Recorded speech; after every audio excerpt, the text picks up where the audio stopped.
मंगलम भगवान वीरो मंगलम गौतम गणि मंगलम कुंद कुंदाद्यो जैन धर्मोस्तु मंगलम सर्वमंगल मांगल्यम सर्वकल्याणकारकम प्रधानम सर्वधर्माणां जैनम जयतु शासनम जैनम जयतु शासनम। बीतरागी देव शास्त्र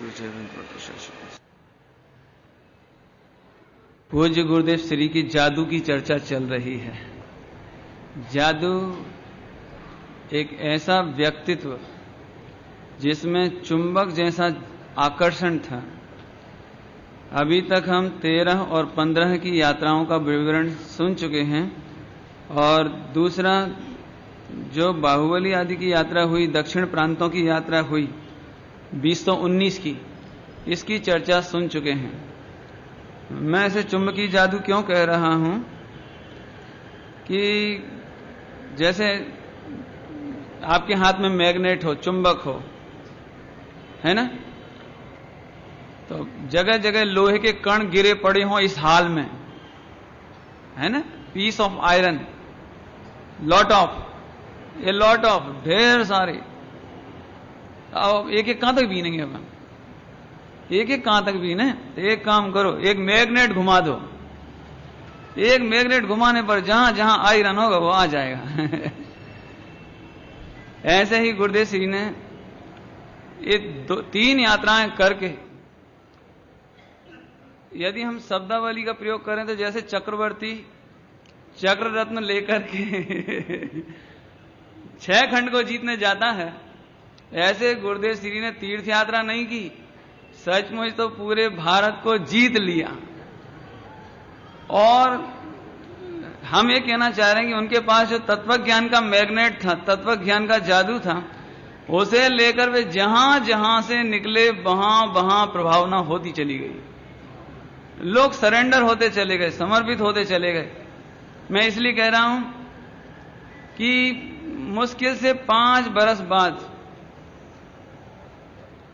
यही डॉक्टर हुकुमचंद जी जो तीर्थ यात्रा में मिले थे, वे ही डॉक्टर हुकुमचंद जी 1964 में, अर्थात ज्यादा समय नहीं हुआ, मुश्किल से 5 बरस, जो छोटे से विद्यार्थी लग रहे थे, जो छोटे से पंडित जी लग रहे थे, वे ही पंडित जी आखिरकार खिंचे और यहां के पंच कल्याणक में, काना तालाब में, जो क्या धोबी तालाब पर जो पंच कल्याणक हुआ था, उस पर सबसे पहली बार, इससे पहले के पंच कल्याणक, इसका मतलब 1964 के पूर्व तक कोई भी पंच कल्याणक होता था तो रात्रि में प्रवचन नहीं होते थे।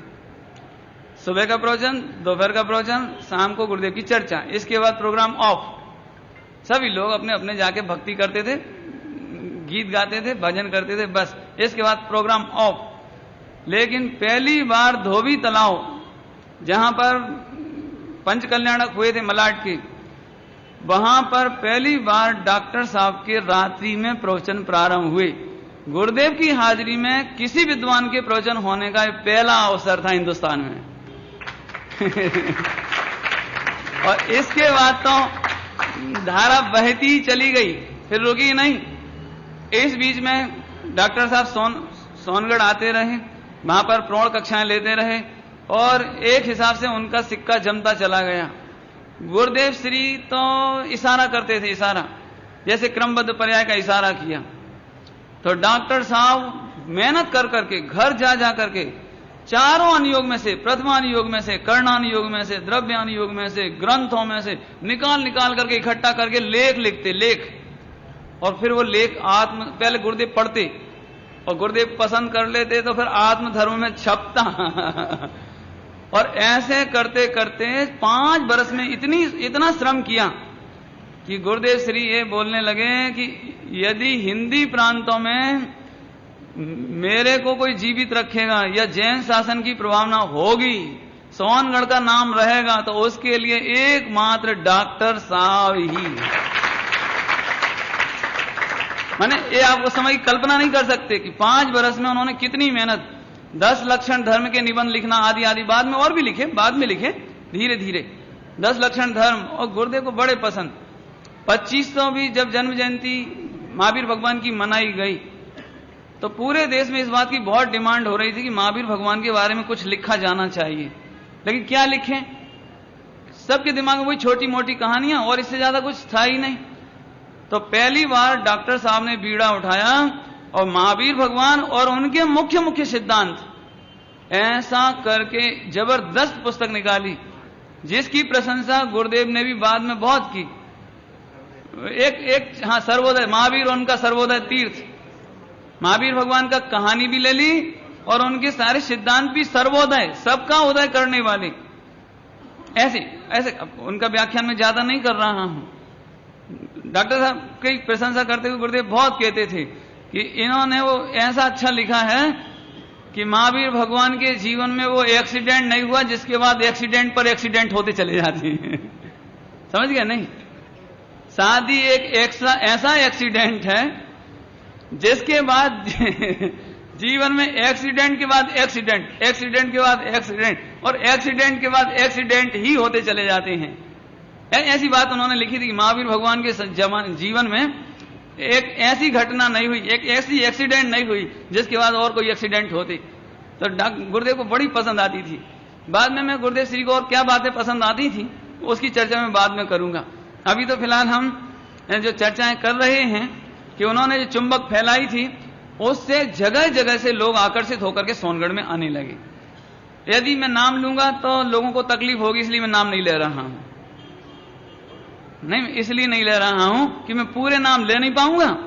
4-6 के ले पाऊंगा तो बाकी कहेंगे साहब आपने उनका नाम छोड़ दिया, उनका नाम छोड़ दिया, उनका नाम छोड़ दिया, एक उनका नाम छोड़ दिया। तो आप ये समझ लो कि जिसे इस बात की जिज्ञासा होगी वो सोनगढ़ के खजाने में आकर खुद झांक लेगा कि उस समय गुरुदेव श्री से प्रभावित होकर कितने लोग, कितने विद्वान, कितने डॉक्टर, कितने इंजीनियर, कौन कौन वहां आकर के समर्पित हुए और गुरुदेव श्री की प्रभावना करने में अपना योग देते रहे।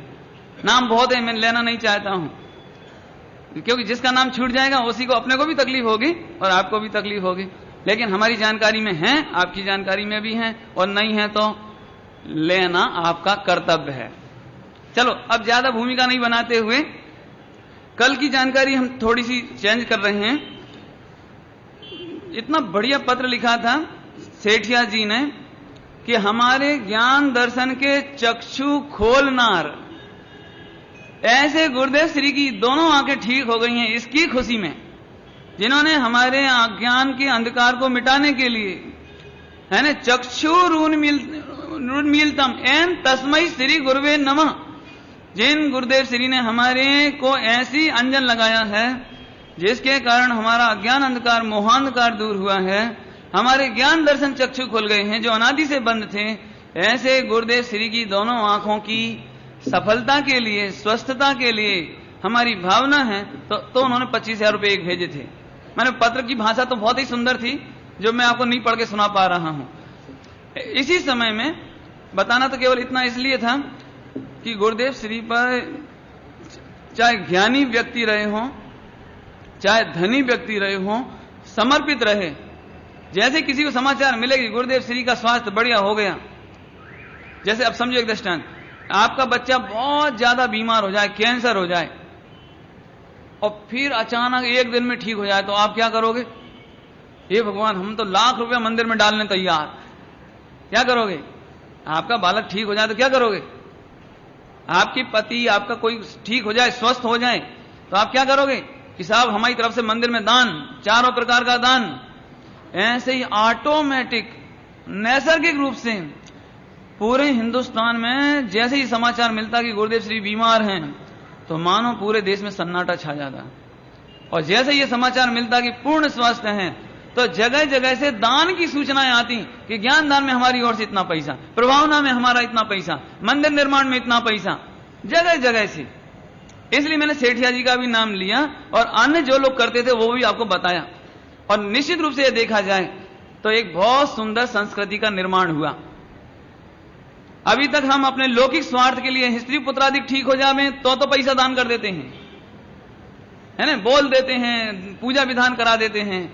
लेकिन जो आत्मार्थी जीव होते हैं वे आत्मा के उपकारी जीवों के प्रति समर्पित होते हैं, और जब हमारे तारणहार कहो, हमारे उपकारी कहो, उनका जीवन सकुशल होता है तो आत्मार्थियों को उदारता का भाव आता है, समर्पण का भाव आता है, दान देने की संस्कृति का जन्म हुआ।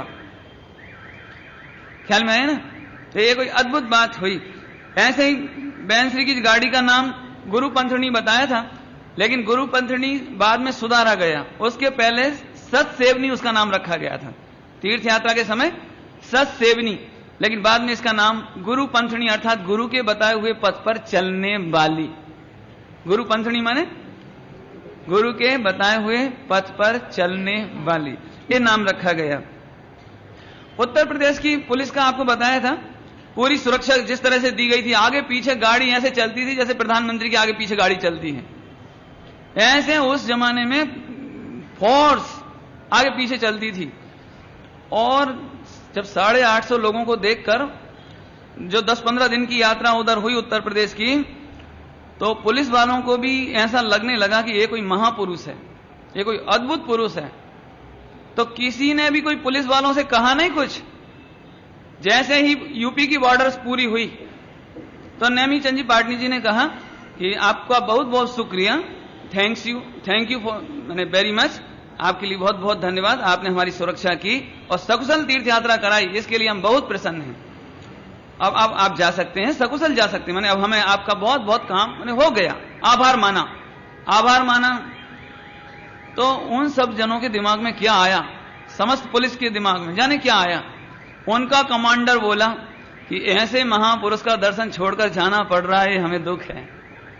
इसका हमें हर्ष है कि हमारी सुरक्षा में इनकी यात्रा अच्छी हो गई, लेकिन हम एक आज्ञा चाहते हैं। बोले क्या आज्ञा चाहते हो? कि यदि आपकी आज्ञा हो तो हम इनको एक जोरदार सलामी परेड निकाल दे रहे हैं।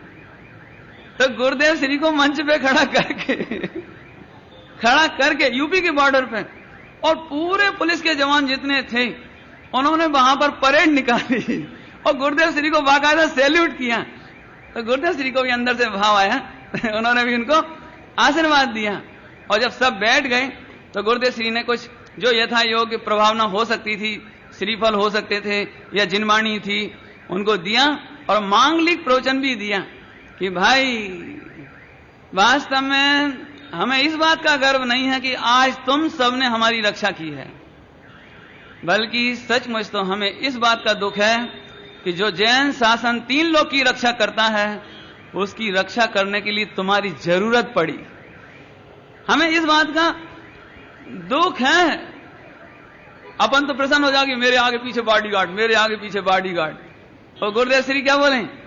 हमें इस बात का, अरे रे, जिस जिन शासन का सहारा हमने लिया है उसकी रक्षा करने के लिए तुम्हारी जरूरत। लेकिन भाई जो भी हुआ हो उसकी दिक्कत नहीं है, हमारी तो ये भावना है कि तुम सब भी भगवान आत्मा हो, तुम भी भगवान हो, ये जीवन साचा जीवन नहीं है। अरे रे, नौकर बनने में शान नहीं है, स्वामी बनने में शान है। तुम सब भी स्वामी बनने योग्य हो, भगवान बनने योग्य हो। इसलिए अपने जीवन में कोई अनाचार, कोई पापाचार, कोई दुराचार नहीं करना, अपना जीवन सार्थक करना, आत्मकल्याण करना। गुरुदेव श्री के पास तो जो होगा वही तो देंगे, और देंगे भी क्या। मैंने कहने का मतलब ये मैं चित्रण कल बताने से रह गया था, जो कि बड़ा मार्मिक प्रसंग था जो आपको आज सुना दिया है। अभी ऐसे प्रसंग तो और भी बहुत होंगे जिनकी चर्चा हम आगे करेंगे। ऐसे ही उमराड़ा में जब वेदी प्रतिष्ठा हुई थी, विमान से पुष्प वृष्टि हुई थी, उसके बाद भी सोनगढ़ में इतना हर्ष था कि जब गुरुदेव श्री पधारे तो पूरे सोनगढ़ को सजाया, क्योंकि उमराड़ा में मंदिर की प्रतिष्ठा हुई और हाथियों को बुलवा करके गुरुदेव का स्वागत करवाया। इंदौर पहुंचने पर भी सर सेठ हुकुमचंद जी ने हाथियों को बुलवाया और हाथियों ने हाथ में सूंड में माला लेकर के गुरुदेव के सामने। लेकिन राम जी भाई इतने चतुर थे उन्होंने गुरुदेव को आगे नहीं जाने दिया, हाथी को पास में नहीं आने दिया, स्वयं गुरुदेव के आगे आके खड़े हो गए और उसकी माला अपने हाथ में ले ली।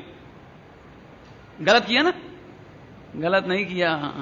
उन्हें ऐसा लगता था भाई दबे कुछ हो जाए तो ठीक है भाई, तुमने स्वागत कर लिया, लेकिन गुरुदेव की रक्षा करने के लिए ढाल की तरह आगे आके खड़े हो गए और हाथ में माला ले ली, लेकिन नहीं करने दिया।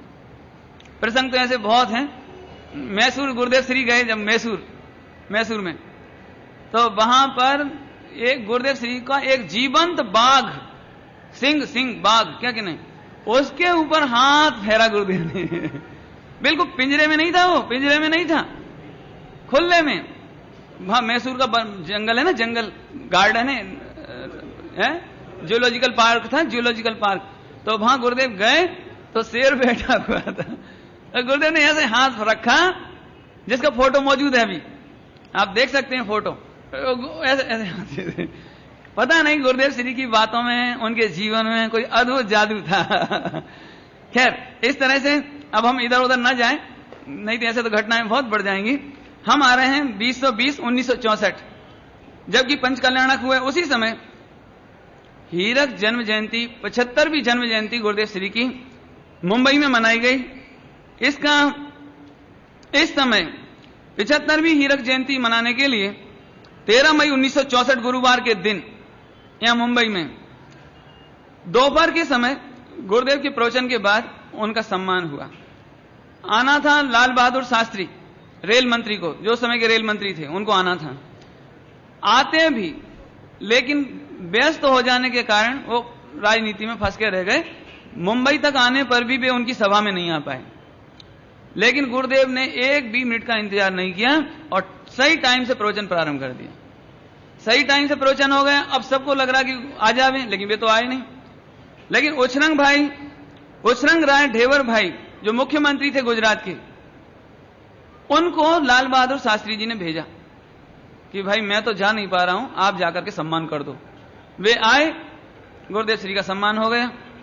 गुरुदेव श्री का सम्मान कैसे होता था वो चर्चा हम पहले कर चुके हैं कि कभी गुरुदेव श्री खड़े नहीं हुए, कभी सिर नहीं उठाया, कभी आशीर्वाद नहीं दिया, कभी हाथ में सम्मान पत्र नहीं लिया, कभी एक भी घटना ऐसी नहीं है। वो तो वैसे बैठे रहे, वो आए, उन्होंने रख दिया, चले गए, हो गया पूरा। अभी इसी समय यहां का एक पत्र था, जैनी का, कोई दिगंबर जैन था या कोई स्थानकवासी जैन था, जो यहां पर प्रजातंत्र अखबार निकालता था। उसमें गुरुदेव श्री के खिलाफ बहुत अवर्णवाद कहना चाहिए, अपमान करने वाले शब्द कहना चाहिए, न्यूज छाप रहा था। ये बात लाल बहादुर शास्त्री को पता लग गई कि मुंबई में ये दशा हो रही है, ऐसे ऐसे लोग उनको बदनाम कर रहे हैं, उनका विरोध कर रहे हैं। तो लाल बहादुर शास्त्री जी से रुका नहीं गया। उन्हें दिल्ली वापस जाना था, लेकिन नहीं गए। केंद्रीय मंत्री होने पर भी, रेल मंत्री होने पर भी दिल्ली वापस नहीं जाकर एक नाइट हाल्ट किया। और दूसरे दिन, क्योंकि अब मैं जाऊंगा तो समाचार पत्रों में ये बदनामी रुक जाएगी और गुरुदेव श्री का जो नाम पर इस तरह से कह रहे हैं वो विरोध रुक जाएगा। विरोध की बातें तो आपको बताने की जरूरत ही नहीं है। गुरुदेव श्री तो बिल्कुल 20-21 बरस की उम्र से ही विरोध देखते चले आ रहे थे। उन्हें तो कुछ समझ लो, क्या कहना चाहिए, जैसे वाटर प्रूफ, ऐसे गुरुदेव तो विरोध प्रूफ। उन पर विरोध का कोई असर ही नहीं पड़ता था। लेकिन लाल बहादुर शास्त्री जी को यह चिंता हुई कि नहीं, ऐसे महापुरुष का यदि इस तरह हो तो अच्छी बात नहीं, तो मैं खुद जाऊंगा। तो वे दूसरे दिन 14 मई के दिन, बीज कब पड़ती थी, बैसाख सुदी बीज 13 मई को, लेकिन 14 मई को वे स्वयं फिर चलकर आए। अब किसी को मालूम नहीं कि आज लाल बहादुर शास्त्री आने वाले हैं। गुरुदेव श्री का दोपहर का प्रवचन चल रहा, प्रवचन होते ही वो आए और सबसे पहले गुरुदेव श्री के चरणों में जाके प्रणाम करके क्षमा मांगी कि साहब, राजनीति के चक्कर में मैं ऐसे महापुरुष का सम्मान करने से चूक जाऊं, मुझे इस बात का बहुत खेद है, मुझे क्षमा करो। क्षमा मांगी, इसलिए मैं आज फिर से आया हूं आपके पास।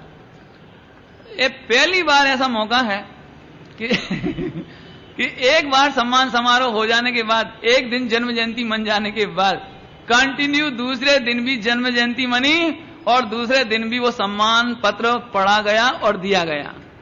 और उन्होंने और क्षमा मांगी अंदर से। अरे ऐसी कैसी राजनीति, राजनीति में हमें क्या पवित्रता मिलती है, लेकिन एक पवित्र पुरुष के चरणारविंद के दर्शन करने से, एक पवित्र पुरुष के चरण स्पर्श करने से वंचित रह जाना, ये मेरा दुर्भाग्य होता। बताते तो ऐसा है कि फिर तो खैर अब समाचार पत्रों को बताने की जरूरत नहीं है कि अगले दिन मोटे मोटे गुरुदेव के फोटो फ्रंट पेज पर पूरे हिंदुस्तान के समाचार पत्रों में छपे होंगे, ये तो कोई बताने की जरूरत ही नहीं है। फिर तो गुरुदेव कौन है, तो कितने ही समाचार पत्रों ने गुरुदेव के ऊपर एडिटोरियल लिखे, लेख लिखे कि ऐसा कौन पुरुष है जिसके लिए लाल बहादुर शास्त्री भी उस जमाने में हो, क्योंकि लाल बहादुर शास्त्री अपने आप में ईमानदार है, उनकी अपनी इमेज, और ऐसा व्यक्ति जिनके लिए अपनी फ्लाइट कैंसिल करे वहां की दिल्ली की और सम्मान करे, ऐसा क्या हुआ। इस तरह देखा जाए तो यह भी गुरुदेव की प्रभावना में एक जोरदार घटना घटी। अब देखो, इसकी व्याख्या ज्यादा नहीं करेंगे हम। कहते हैं 12 दिन बाद या 13 दिन बाद ही उनको प्रमोशन होकर के प्रधानमंत्री बने। तो सभी लोग ये कहते थे गुरुदेव श्री के है नहीं, गुरुदेव श्री के आशीर्वाद से कोई ऐसा अतिशय हो गया।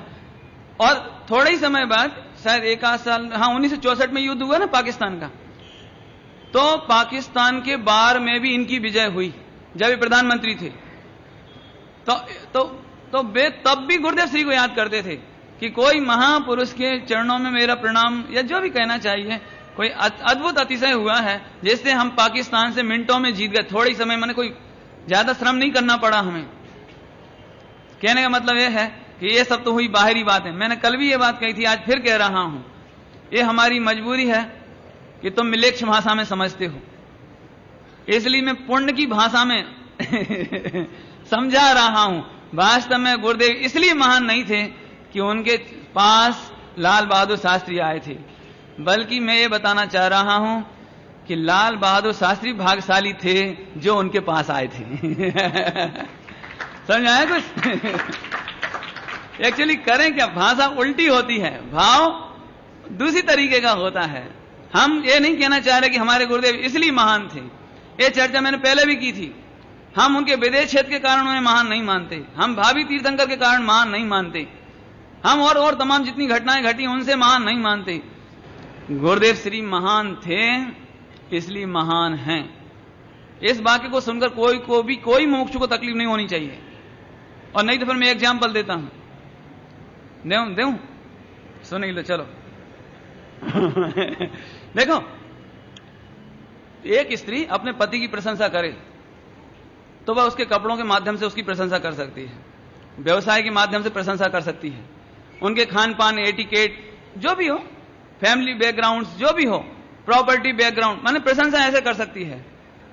लेकिन उसकी दृष्टि में यदि इस आधार पर महिमा हो तो वह स्त्री नहीं है।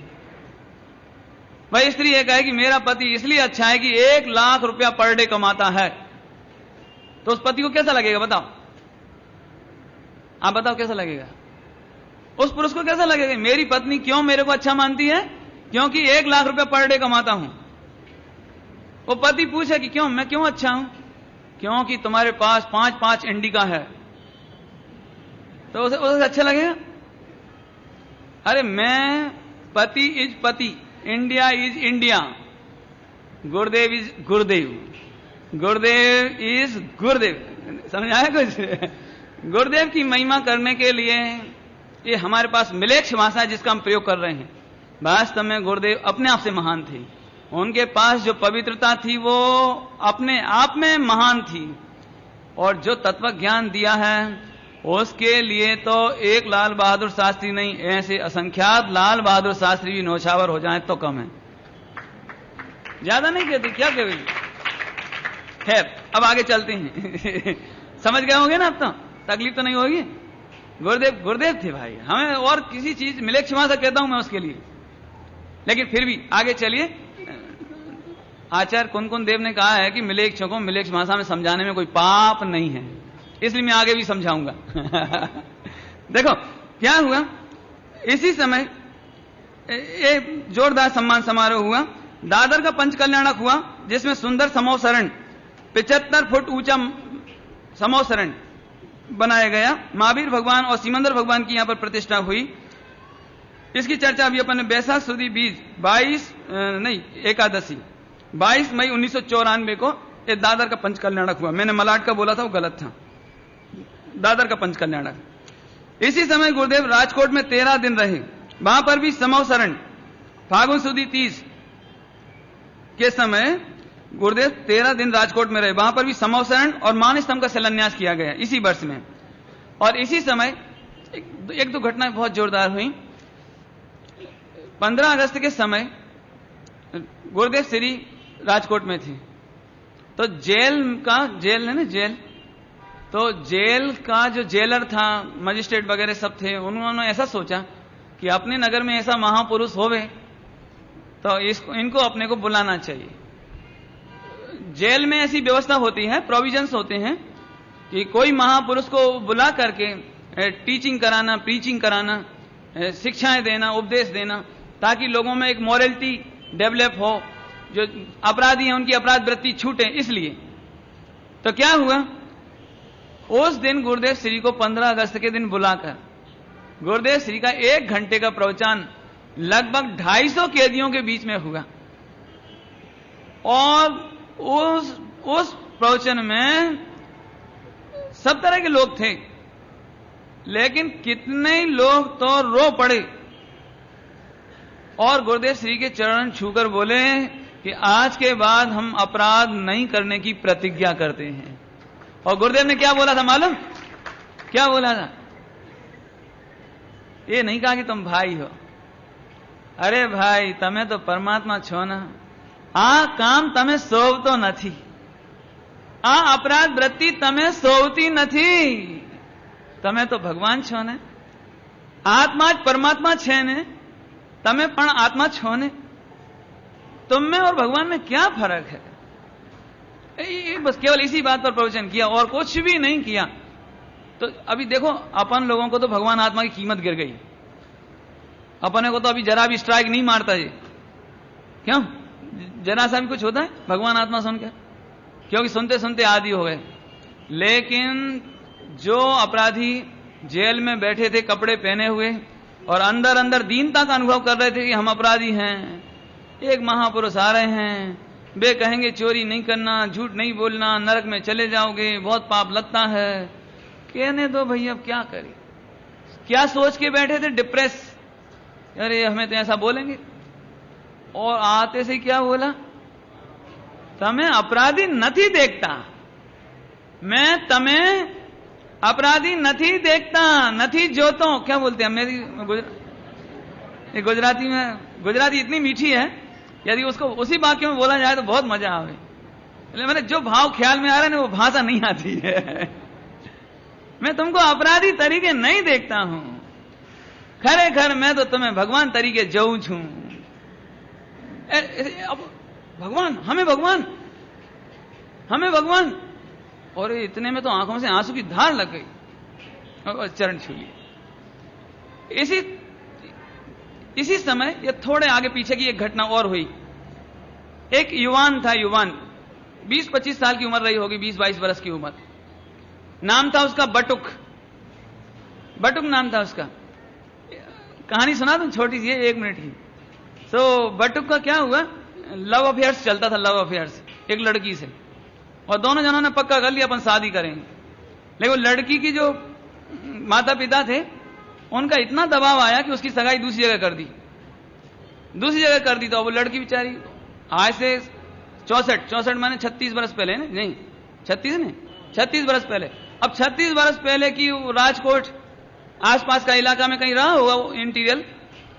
तो उसको इतना गुस्सा आया कि इतनी बेवफाई, हमसे पक्का वादा किया कि शादी करेंगे, मरते दम भी ऐसे, यानी जो कहते होंगे वो समझ लेना मैंने मर करके भी, है ना अभी। तो उसको इतना गुस्सा आया कि उसने चलती सड़क पर उसको गोली मार दी लड़की को, लड़की मर गई। तो उसको पकड़ करके अरेस्ट कर लिया। अरेस्ट होने के बाद मुकदमा चला, मुकदमा चलने के बाद उसको फांसी हुई। तो अब इसमें 2 तरह की बात मिली है मेरे को सुनने को।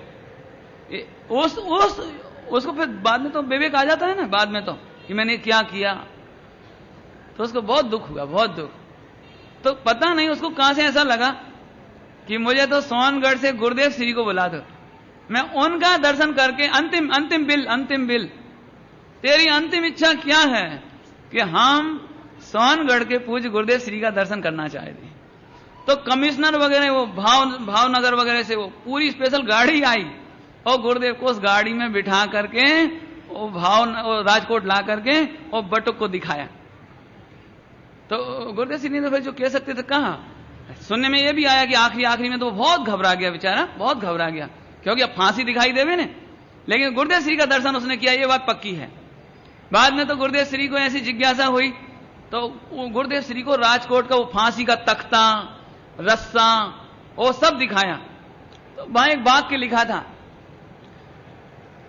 अज्ञान ते कोई बचाव नथी, ऐसा कुछ, अज्ञान तेज बचाव नथी, ऐसा कुछ लिखा था। अज्ञान ते बचाव नथी माने अज्ञान कोई छुटवानो उपाय नथी।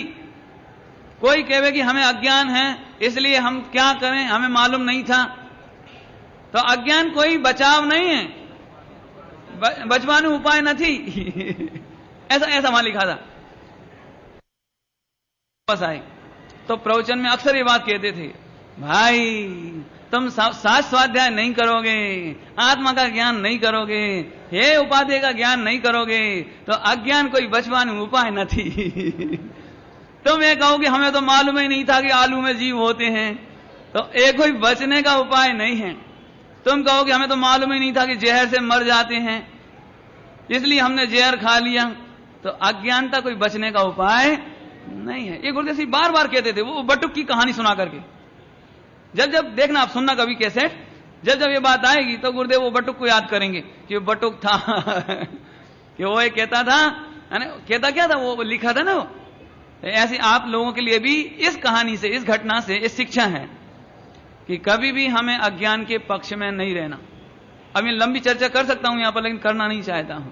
अक्सर लोगों को ऐसा लगता है कि पंडित जी हमको तो शास्त्रों का ज्ञान नहीं है ना, इसलिए हमको कम पाप लगेगा, और ये पंडितों को जो सब जानते हैं और फिर भी पाप करते हैं तो इन्हें ज्यादा पाप लगेगा, इसलिए अपने को तो शास्त्र पढ़ने की जरूरत।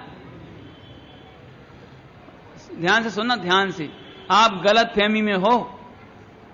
पंडित लोग जानते हैं और फिर जो पाप होता है तो भेद विज्ञान करके पाप कम होता है, और तुम्हें भेद विज्ञान की खबर नहीं होने से अज्ञानता में पाप होता है, उसका अनंत गुना पाप होता है। दाखला दूं, अब आप लोग समझोगे नहीं, नए लोग नहीं समझ पाएंगे, पुराने लोग समझ जाएंगे। कन्नू भाई आप समझ जाओगे। अपन पुराने जमाने में हाथ तापते थे ना तो ठंडों में ऐसा होता था कि अपन जानते हैं सिगड़ी वगैरह जलाना हो, कुछ करना हो तो अंगारा ऐसे उठा लेते थे हाथों से, जलता हुआ अंगारा हाथों से उठा लेते थे ना। समझना ध्यान से। अब कोई अज्ञानता में अंगारा पकड़ेगा तो जलेगा, और हमें मालूम है कि अंगारा जलाता है, तो हम पकड़ते तो थे लेकिन सावधानी से, तो हमारा हाथ नहीं जलता था। यहां भी यही कहना है, हम व्यापार करें, हम 5 इंद्रियों के व्यापार में रहें, स्त्री पुत्रादि के बीच में रहें, लेकिन अग्नि को अग्नि जाने, पाप को पाप जाने, तो हमारा परिणाम वहां से सैफ होगा। सावधानी रहेगी तो उतना पाप नहीं होगा, और नहीं तो पाप अनंत होता चला जाएगा। इसलिए सम्यक ज्ञान करने से कभी बचना नहीं। ये गुरुदेव श्री की सीख है जो बटुक के माध्यम से देते थे, वो मैंने आपको बता दी कि हमें कभी भी अज्ञान का पक्ष नहीं लेना, सम्यक ज्ञान करने में पीछे नहीं रहना, स्वाध्याय करना बराबर है ना। अच्छा, अभी चलो, आज तो बहुत डिटेल में समझा रहे हैं, अब शॉर्ट करते हैं, चलो। फिर क्या हुआ, इसी समय गुरुदेव श्री ने एक स्वप्न देखा इसी बरस में कि पूरा आकाश 6वें और 7वें का चंद्रमा से भरा हुआ है, 6 और 7। ये सपना गुरुदेव श्री ने बाद में उदयपुर के हवाई अड्डे पर डॉक्टर साहब, बाबू भाई जी, ये लोग थे सब, उनको सुनाया ये कि मैंने ऐसा स्वप्न देखा। तो बाबू भाई जी बोले कि साहब 6वें 7वें का चंद्रमा आपने देखा, इसका मतलब ये है कि आपके द्वारा जो जिन शासन की प्रभावना होगी वो पूनम जितनी नहीं हो पाएगी, 6वें 7वें जितनी हो पाएगी। और बात सच्ची भी है। क्योंकि पूनम का केवल ज्ञान तो नहीं हो सकता ना पूनम का केवल ज्ञान वो तो नहीं हो सकता ना। आखिरकार छठा सातवां गुणस्थान हो सकता है इस पंचम काल में। तो आपके निमित्त से जो प्रभावना होगी वो ऐसी होगी। और दूसरा एक अर्थ और बताया कि आपके द्वारा छठी गाथा बहुत प्रसिद्ध होगी और बात सच्ची भी है। छठी गाथा लेते से ही समझे कि नहीं समझे, लेकिन इतना तो समझ जाते हैं कि छठी गाथा जोरदार है। गुरुदेव श्री क्या बोलते थे छठी गाथा को? छठी का लेख है ना। अब चलो आगे चलते हैं। ऐसे दो सपनों और गुरुदेव श्री ने इस समय देखी, जिनकी चर्चा मैं कर रहा हूं। 25 दिसंबर 1964 बुधवार के दिन पौष सुदी दसम प्रातः काल के समय गुरुदेव श्री ने स्वप्न में बाहुबली भगवान का दर्शन किया। बाहुबली भगवान का देदीप्यमान स्वरूप वो देखा। और एक स्वप्न और देखा बड़ा महत्वपूर्ण, जिसमें स्वप्न में एक बड़ी मोटी नदी देखी।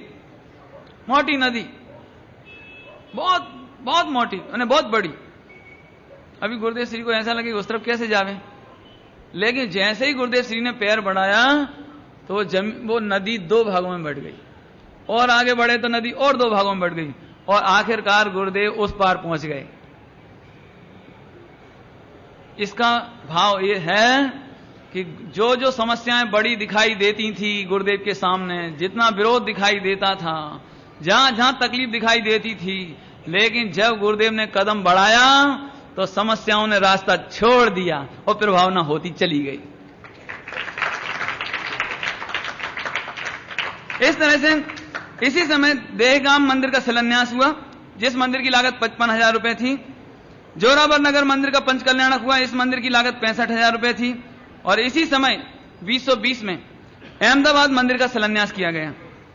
इस तरह 10 वर्षों में 2010 से लेकर 2020 तक 2 बार बाहुबली या भगवान की बाहुबली की यात्रा, 2 बार गिरनार जी की यात्रा, 1 बार समेत शिखर जी की यात्रा, माने 10 वर्ष में 5 तीर्थ यात्रा, 7-8 पंचकल्याणक और 17 वेदी प्रतिष्ठा और अनेकों शिलान्यास समारोह हुए। माने इस 10 वर्ष में इतनी जोरदार प्रभावना इस समय हुई। अब 2021 में चलते हैं। 2021 में एक अच्छा काम होने जा रहा है। होने जा रहा है माने तो हो चुका, हम जानकारी देते हैं। रखियाल में पंचकल्याणक हुए। अभी इसको तो शॉर्ट में कर रहा हूं ना, जो पंचकल्याणक ये तो शॉर्ट में। बाबू भाई जी अशोकनगर पहुंचे। अशोकनगर तो इस समय तक बाबू भाई जी का इतनी प्रसिद्धि हो चुकी थी। 60 में आए थे और 65, ये भी 5 बरस लगे केवल। यदि आप 60 का आना सुनोगे तब आपको समझ में आएगा कि 5 बरस में इस व्यक्ति ने भी, इस जीव ने भी कितना परिश्रम किया होगा। बाबू भाई जी का पूरा जीवन वृत्तांत सुना देता हूं, सुनाऊं?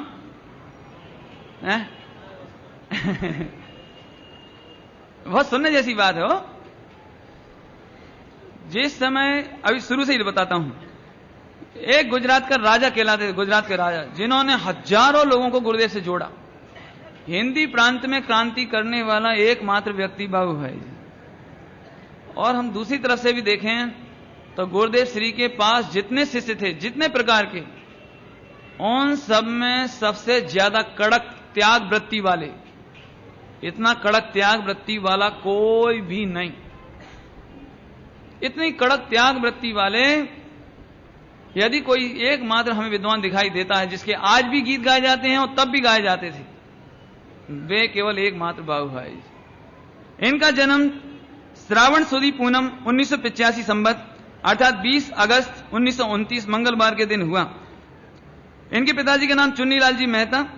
10वीं कक्षा तक इनकी पढ़ाई हुई है ना। इनके भाई, पहले भाई, सबसे बड़े भाई का नाम मणिलाल भाई, दूसरे स्वयं बाबू भाई जी, तीसरे अमृत भाई और चौथे डॉक्टर जयंती भाई जी। ये चारों भाई की फैमिली। फतेहपुर में जहां इनका जन्म हुआ मात्र 40 परिवार, जहां पर एक भी दिगंबर नहीं, सब 20पंथी हुम्मड़ ऐसे थे। हुम्मड़ ही है ना, है? हाँ, लेकिन दिगंबर तो है, लेकिन हुम्मड़। दिगंबर माने यहाँ 13 पंथ शुद्ध आमनाई दिगंबर माने शुद्ध पंथ, 13 पंथ आमनाई नहीं थे। इतना मेरा कहना है। 19 वर्ष की उम्र में इनकी शादी तारा बहन के साथ हुई।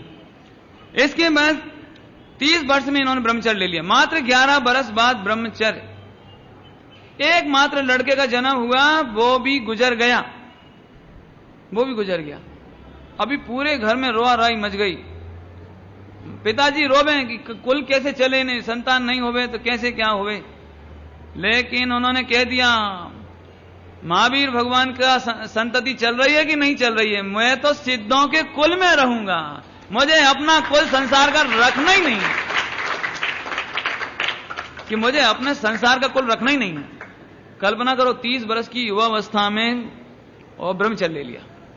इसके बाद उनका लड़का मर गया। इसी समय, इस घटना के पहले थोड़ी सी जानकारी और देता हूं मैं आपको। हुआ क्या, ये छत की सीट होती ना, रूफ सीट, छत में सीट लगाते ना, चादर वगैरह, रूफ सीट कहलाती है। इसका बिजनेस करते थे ये लोग। तो भावनगर जाना पड़ता था। भावनगर जाते जाते एक मंगालाल जी जीवराज शाह है, मंगालाल जीवराज शाह, जो पास के साथ तलोद या कहां के थे, तलोद है ना, तलोद के। तो इनके साथ बिजनेस करने के लिए भावनगर जाते थे। अभी तक इनकी रुचि आत्मा की नहीं थी, धर्म की नहीं थी, कुछ नहीं थी इनकी अभी तक तो वही सब चलता था, पद्मावती, क्षेत्रपाल न सब। इन्होंने वो 40 भी लिखा ऐसा सब करा इन्होंने। और उस गांव में सबसे इतना खाने पीने के शौकीन, जैसे आप नवयुवक हो सकते हो ना, ऐसे उस समय में भी पहली बार गांव में यदि ट्रांजिस्टर लाए तो बाबू भाई जी गांव में, यानी ऐसे मस्त। अभी भावनगर गए तो जो मंगालाल जी जीवराज जी, उनके साथ वहां गए। तो शनिवार के दिन पहुंचे तो फिर वो छुट्टी पड़ गई, रविवार के दिन मार्केट क्लोज। तो करें क्या, तो वो बोले मंगाराज जी एक काम करो, यहां पर अपन सोनगढ़ चलते हैं। सोनगढ़ में एक गुरुदेव हैं, कांजी स्वामी हैं, परिचय दिया। तो इन्होंने क्या सोचा इन्होंने कि चलो अच्छा है, होटल में रहना था तो खर्चा लगता मां रहेंगे भी, भोजन की सुविधा भी है, ठहरने की भी सुविधा है। मैंने कोई आत्म कल्याण के लक्ष्य से नहीं गए थे। आप सोच रहे होगे साहब आप उनकी ऐसी बदनामी क्यों कर रहे हो भरी सभा में। मैं बदनामी नहीं कर रहा हूं, असली कैरेक्टर ऐसा होने पर भी जब टर्निंग आई तो कैसी आई ये बताना है। सप्त व्यसनी के सप्त व्यसन बताना ये बुराई नहीं है, लेकिन वो टर्निंग कैसी जोरदार आती है वो बताना है। पहुंच गए, प्रवचन सुना, एक अक्षर पल्ले नहीं पड़ा, सिर झुकाए बैठे रहे, हंसते रहे, अड़े न थी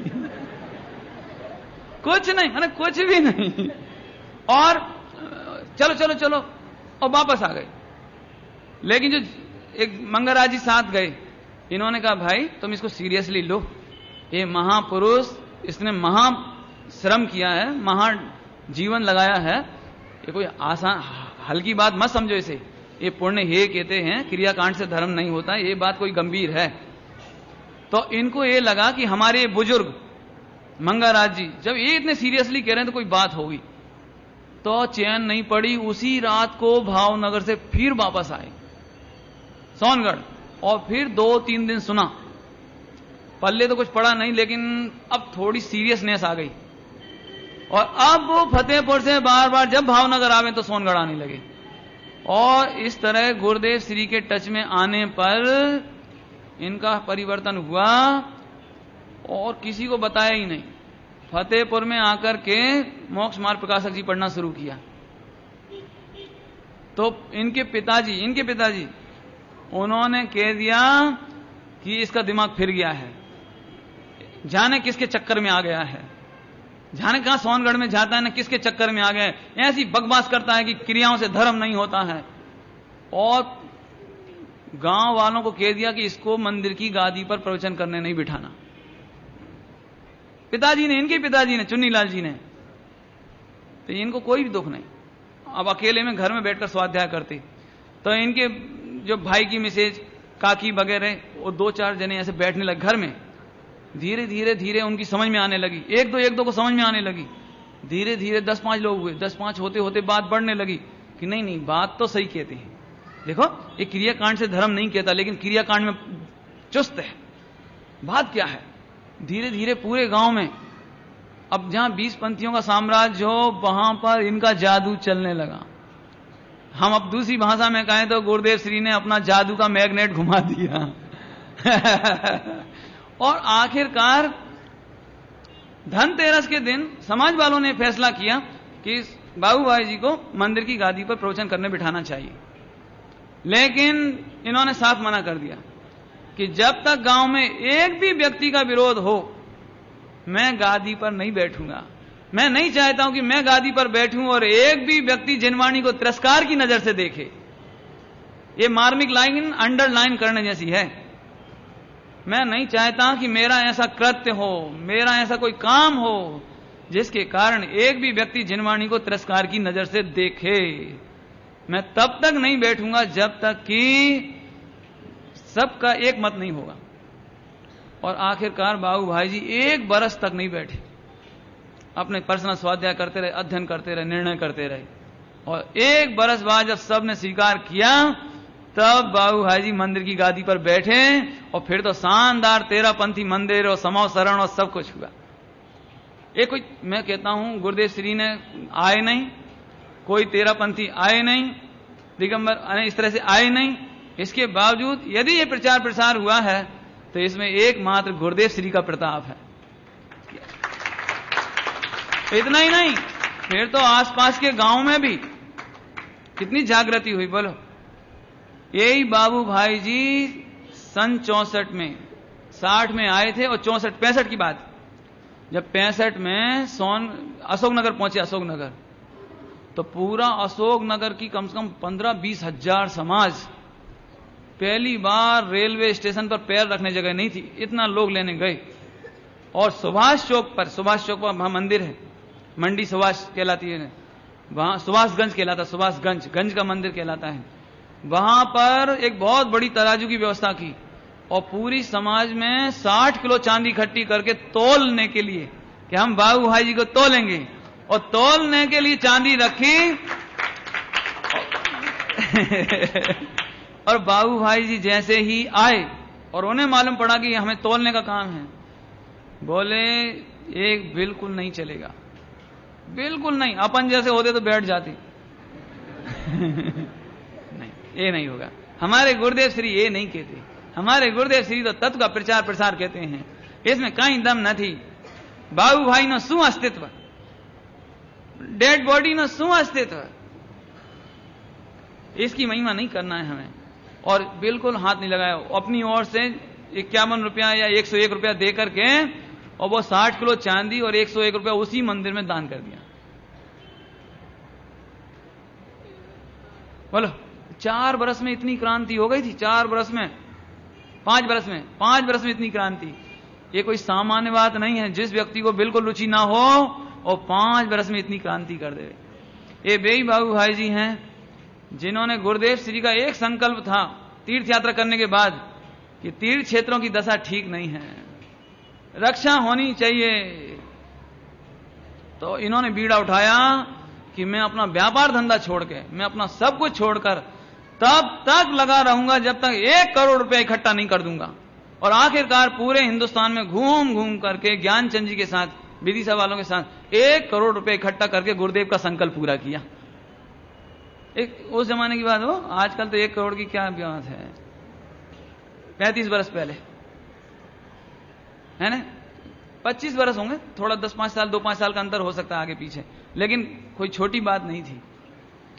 बनियों के जेब में से पैसा निकालना कोई आसान बात नहीं थी। ये तो गुरुदेव श्री का प्रताप और उनका जीवन की पवित्रता।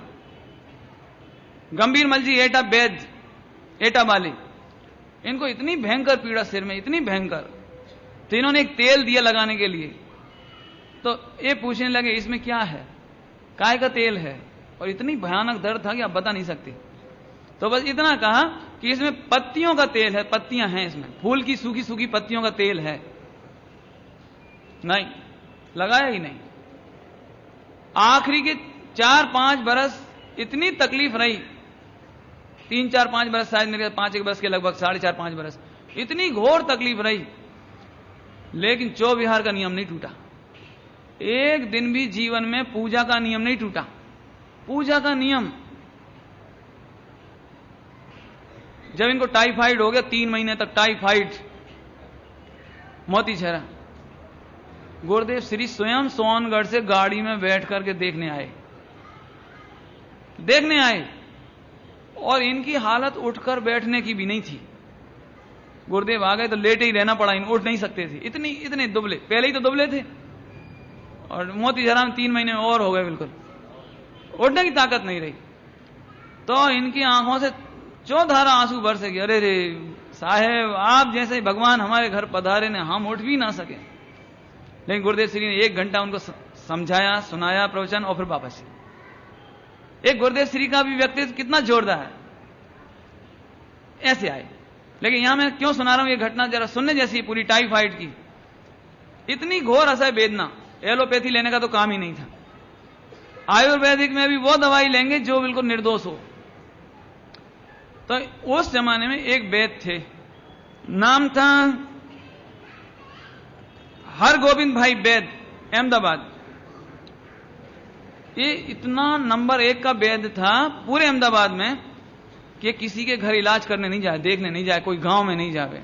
यदि आप 10,000 रुपया भी दोगी फतेहपुर चलो तो नहीं आते थे उस समय। लेकिन एक डॉक्टर ने रिकमेंड की इनको कि आपको जाना चाहिए, एक कोई महापुरुष है, एक कोई धर्मात्मा है, कोई पवित्र जीव है, आपको जाना चाहिए।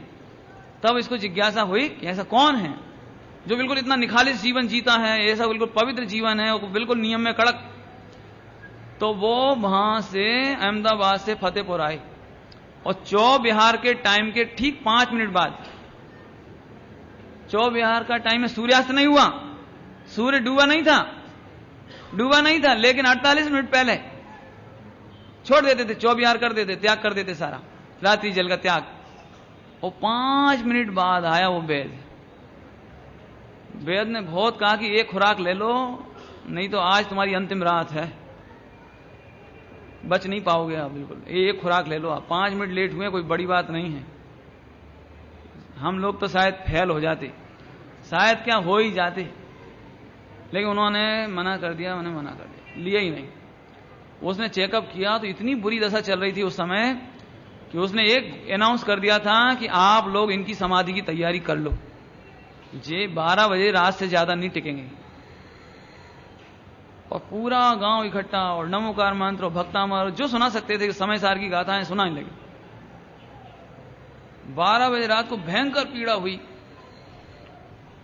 तो बहुत कहा कि 106 डिग्री बुखार, 106, कल्पना कर सकते हो आप लोग।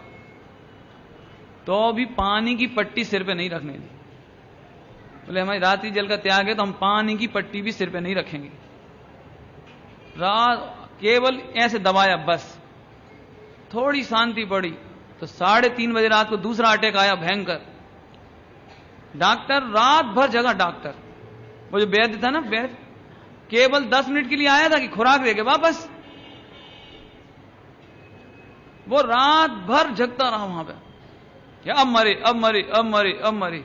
और 5 बजे तीसरा अटैक। अब उसने कह दिया आप तो ये बचने ही नहीं है। लेकिन जब आयु कर्म बलवान हो गए तो क्या हो गए, दिन निकल आया तो अब तो ले लो दवाई, उठने की ताकत नहीं थी वो, अब तो ले लो दवाई, दिन निकल आया, कुल्ला कर लो, नहीं। जो भी उनका शुद्धि करनी थी, शरीर की शुद्धि करी, कपड़े बदले। तो गांव वालों ने कहा कि आप कहो तो श्री जी की प्रतिमा, भगवान की प्रतिमा यहीं ले आए, आप यहीं दर्शन करके ले लो दवाई। बोले नहीं, 3 लोग के नाथ मेरे घर पर आए, ऐसी कुरीति, ऐसी कुपरंपरा मुझे नहीं चलानी। आज मेरे लिए आएंगे तो कल ये नहीं होना। 2-4 जनों ने पकड़ करके मंदिर तक ले गए, पूजा करी, पीछे लौटे, फिर दातुन करी और फिर वो दवाई की एक खुराक खाई। ये घटना इसलिए मैं बताना चाह रहा था पूरे विस्तार से। मैं सोचता हूं कि ऐसा शिष्य गुरुदेव के शिष्यों में मुझे दूसरा दिखाई नहीं देता। अपमान करने के लिए नहीं कह रहा हूं, लेकिन ईमानदारी की बात है कि ऐसा कोई व्यक्तित्व मिलना बड़ा दुर्लभ। और आखिरकार ले ली एक खुराक। इतने में उन्हें होश आया कि इस दवाई में डाला क्या है तुमने।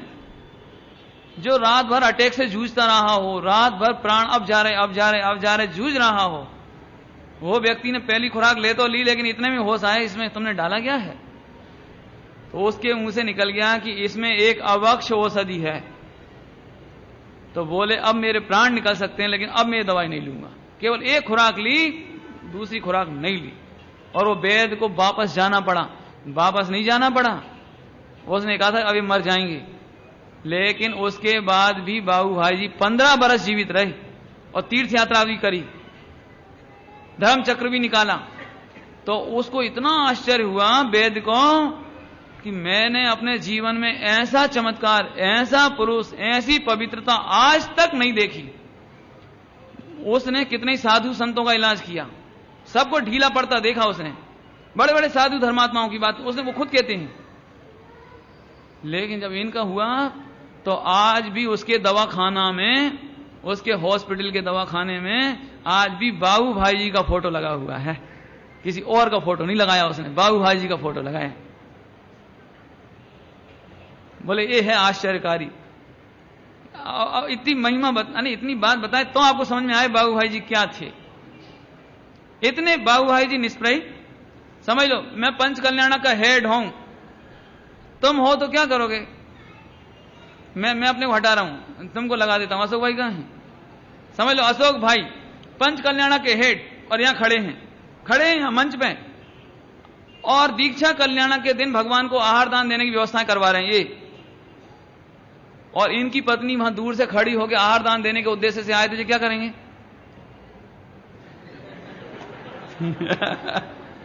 यही करेंगे? नहीं करेंगे? आप क्या करोगे हसमुख भाई? नहीं ईमानदारी से तो क्या करोगे आप? हम अपने फैमिली वालों को मौका देंगे, दूसरों कहेंगे हटो हटो हटो, भीड़ नहीं करो, यही करेंगे। ये बाबू भाई जी ने जैसे ये देखा कि उनकी पत्नी उठने वाली है आहार दान के नाम से, वैसे ही जाओ, भीड़ में मत आओ। सच्ची घटना है वो। बिठा दिया, बैठ जाओ, भीड़ में आने की जरूरत नहीं है, बहुत हो रहा है, देख के दूर से ही अनुमोदन करो। यानी इन बाबू भाई जी के जीवन में क्या टर्निंग आई, क्या समर्पण आया गुरुदेव के प्रति। और आखिरी तक मैंने अपनी आंखों से देखा है। जिस बरस गुजरे हैं जयपुर में 1984 में मैं देख के आया, ऐसी घोर वेदना थी कि यदि लाखों बिच्छू डंक मारे, ऐसा कहते थे वो, जैसे एक एक रोम रोम में कोई बिच्छू डंक मारे, इतनी पीड़ा हो रही थी। कोई हाथ लगावे तो ऐसा लगे जैसे कोई चक्कू से, छुरी से छील दिया हो। वाणी अवरुद्ध हो गई, बोल सके नहीं। तो भी ऐसी कंडीशन में जो उनका भतीजा है सतीश, अमृत भाई जी का लड़का, इंजीनियर, उसने अपनी सरकारी नौकरी इंजीनियरिंग की छोड़कर और उनकी सेवा करी। प्रतिदिन नहलावे धुलावे, कपड़ा पहनावे, आहार करावे। 4 बरस तक, कितने बरस तक लगातार भगवान की पूजा मैंने अपनी आंखों से देखी हो। इसके लिए तो मुझे कोई प्रूफ नहीं चाहिए। इतनी असह्य वेदना, मैं तो सच सोचता हूं उनके आगे मेरा कहां ताकत पड़े। अपन तो जरा बीमार हो जावे तो कल कर लेंगे पूजा। अब पूजा ठीक है, भाव शुद्ध तो सब शुद्ध है। अपनी तो ये दशा होवे, लेकिन बाबू भाई जी का ऐसा जोरदार जीवन। कल क्या हुआ था, वो जो 1960 में आ गए थे ना, वो कल मैं उस समय नहीं सुना पाया था, इसीलिए तो कई लोगों ने कहा कि आपने बाबू भाई जी के बारे में कुछ बताया ही नहीं।